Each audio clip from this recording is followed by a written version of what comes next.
উপদেষ্টা মাহফুজ আলম বলেন, কোনো উস্কানিতে আন্দোলন সংঘাতে না জড়াতে শিক্ষার্থীদের প্রতি আহ্বান জানিয়েছেন মাহফুজ।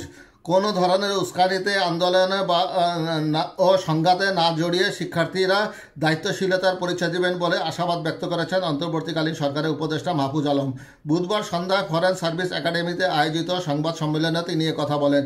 তিনি বলেন, আমাদের যে দৃষ্টিভঙ্গি সেটি হলো ছাত্রদের নেতৃত্বে সাধারণ জনগণকে সঙ্গে নিয়ে আন্দোলন করে একটা গণঅভ্যুত্থান সংগঠিত হয়েছে। ছাত্রদের মধ্যে এখনও অনেক ধরনের আকাঙ্ক্ষা আছে, অনেক ধরনের দাবি দেওয়া আছে।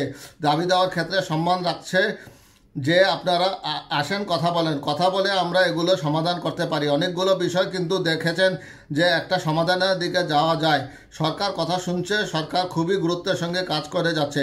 মাহফুজ বলেন, যারা আন্দোলন করছেন তাদের কাছে দাবি থাকবে কারো উস্কানিতে অযথা যে নেতিবাচক বিষয়গুলো না করে সরকারের সঙ্গে প্রপার চ্যানেলে আসেন, কথা বলেন। সরকার আপনাদের কথা শুনতে ইচ্ছুক, আপনারা সমাধানের দিকে এগিয়ে যান, এটাই ছাত্রদের কাছে প্রত্যাশা করব।